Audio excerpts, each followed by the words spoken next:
Okay, mayong mudto na usab kaya natong tanan Luzon, Visayas, Mindanao, mayong mudto Philippines, mayong mudto world, mayong mudto universe. Ana na pud kita ning atong tulumanon sa kahanginan, CONA Catechesis on Air. Kamusta naman mo mahigala? Ako mahigala magpaibot kog magpaibot pa kog tango kasi kito kong tango diri dapit. Diri na ako dapit okay naman, ang diri na pud lamang dapit. Okay ra, no? Ang importante nga may taglawas. Dili jud may glawag gasakit man ang tango pero dili jud mga serious ba. Mga serious mga physical illness. Kuan naman madala ra ni siya og kanang ginagmay nga sakripisyo paibot sa tango. Ala no. May mudto na kanaton tanan. Kumusta naman mo nang hinaot ko nga wala mo'y sakit nga giatubang, no? Wala mo'y ubo, walay sipon, walay hilanat, walay labad sa ulo, pero naginhawa ka na lisod man mo higala kung wala man to kay gibati pero wa na pug ka maginhawa. Ngani ana. Nahala no may mudto na og nahinaot ko nga ana kamong tanan sa Kapiskay panglawas ni ining kamuntuhon. Ako dahil nga timbayaon og kining gitawag og kining happy fiesta, no, ang ato ang mga kaigsuunan nga taga Dumanete. Taga Dumaget me, no, taga Dumaguete. Kay karon sa inyo pista gani mga taga Dumaguete, November 25. Sumad ron. So, sumad sa November 25, December 25, fiesta na pud sa tibuok kalibutan. Pasko mahigala. Pero karong November 25, aligre na Dumaguete, aligre na, bali na daghanan tao, no? Kuan kaayo na, kanang busy na kaayo. Unya, November 30, uns kamo sa may fiesta, ang Amlan. Ala, no, nya, kanang Amlan po, nakita nato busy na po kayo mga tao. Ayun na, no? May gani, kay wala mo kaabti sa ASF, no? Katabi taong, dili mo pwedeng mo ihaw baboy. Pwede mo ihaw o kanding, bangka, o uban pa, kuniho, ito'y manok, ayaw nang ito yan. Kanang uban pa pero karon kay may na kay gitangtang na ang ban sa kining karning baboy. Hala, happy fiesta ha, advance happy fiesta taga Amlan o taga Dumaguete, taga Dumaget me.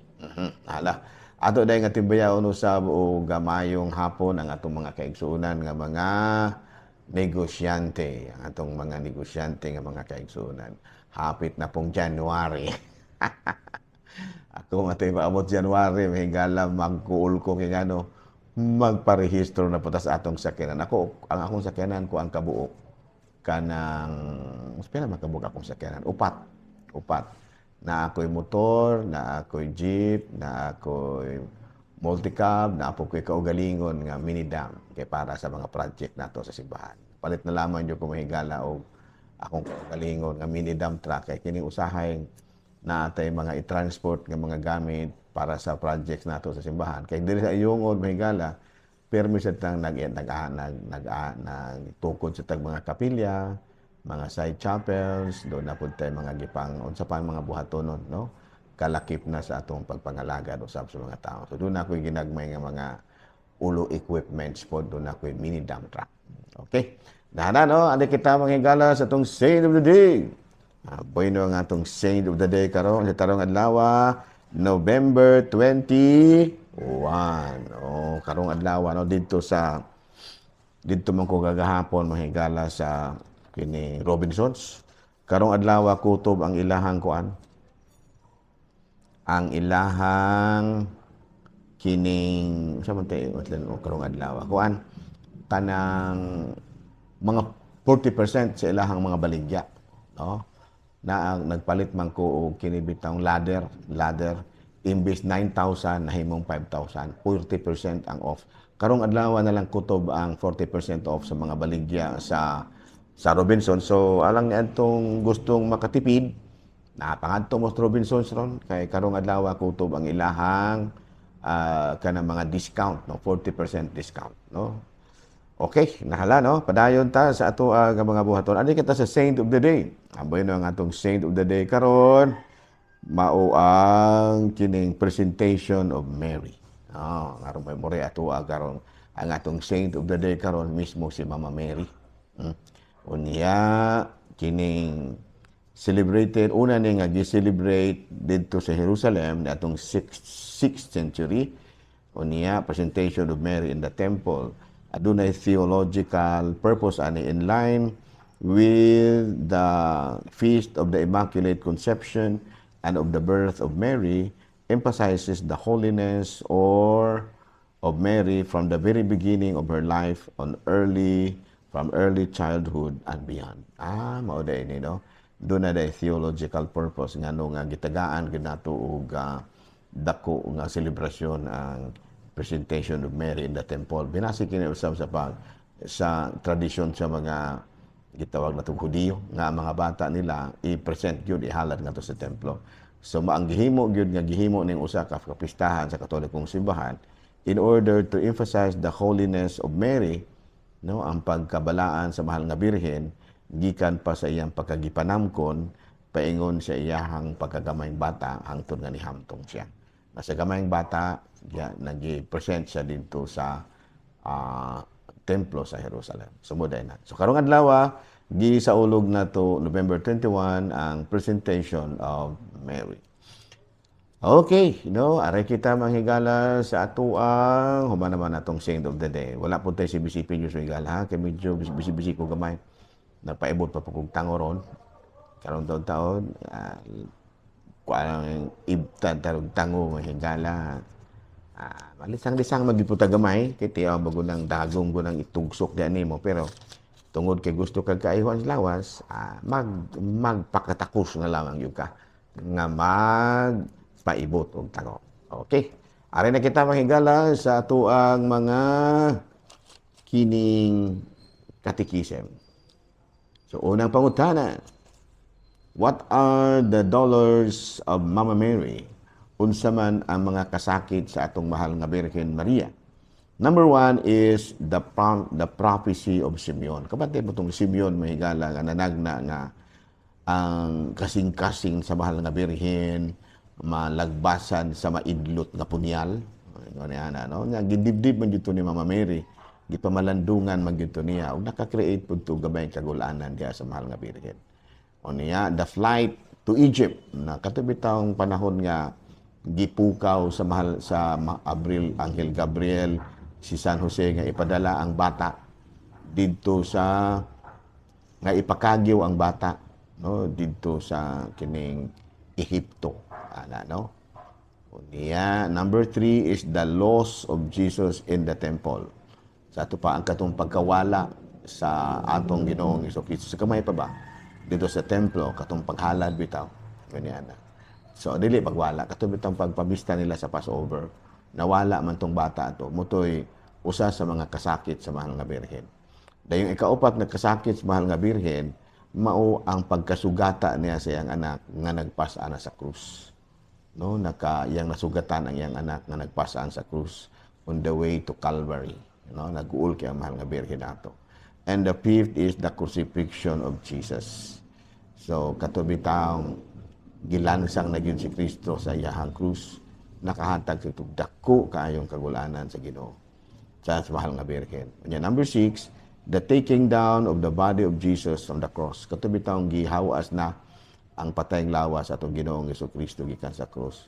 Dako kay ko kagulanan sa mahal nga Birhen.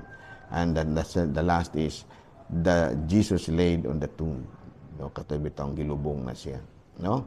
So what are the $7 of Mary? The 7 sadness of Mama Mary, sorrows, the prophecy of Simeon, the flight to Egypt, the loss of Jesus in the temple, the meeting of Jesus and Mary on the way to the cross, the crucifixion, the taking down of Jesus from the cross, and Jesus laid on the tomb. So, unsa may itong pamalandong ani mahigala sa nahitabo bitaw nga paglansang, pasakit sa atong mahal nga Birhen. Of course, ang para nako ba, ang mahal nga Birhen, mura ba og nakaambit yun sa kasakit po sa iyang anak.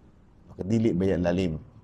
Dili po lalim nga magtanaw kasi imong anak nga giingon niya anto sa mga tao, gisakit ba? So in other words, ang mahal nga Birhen, nakaambit sa kasakit sa iyang anak. Ug busa, nakaambit usab siya sa kaluwasan sa mga tao. No? Kasi ang pagpasakit ni Kristo tungod man sa iyahang misyon sa pagluwas sa katawhan. So, pinaagi ni ini, nakaambit usab ang mga mahal nga birhen sa kaluwasan sa mga tao. O unsa may ato ang respond ni ini, of course, unsa may atong tubag, kuan kay itaba kana bitang para nako ba subo kang paminaw nga dunay mga relihiyon nga instead nga ilang tahuron si Mama Mary tungod lagi kay nakatampo pud ang mga mahal nga birhen sa kasakit sa mahal nga kanatong tanan ba nakatampo siya dunay uban nga ilahay hinuong gi sa ato pa na ilabang gi sa ilang gihimo ilabang gi kontra si Mama Mary, no, ilang gisaway si Mama Mary, ilahang gi sa ato pa na ilahang gisalikway ba murag gibali mura ba ilahang gi-disregard kung sa in English pa na ilang gi-disregard gipasipalaan og pulong ingon niya. So muna nga kita mga Katoliko dako kay kita og debosyon sa atong mahal nga birhen. So pero ang pagdebosyon nato sa mahal nga birhen dili po nato parehoson sa uban nga mura ba og igo lang sa pagampo. Kung dili ang pagdebosyon nato sa mahal nga birhen ipaagi po nato sa atoa usab nga pag kinitawag nato pagsunod sa iyang mga maayong paningingnan. No nga andam pagpasakit alang sa kasuwasan sa mga tao. Ingon niya. Okay? So muna siya, no? Sa nimo niya ato ang pamalandong sa ato ang karon nga kanang the $7 of Mary. Okay. Naari kita sa lain nga pangutana. What does the artificial unsa man ni siya?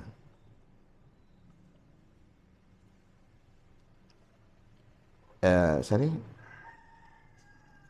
Sa paano, according to techniques that entail the association, kuan, kana bang artificial insemination ba, no? What does the artificial insemination, is it allowed? Ayan, no?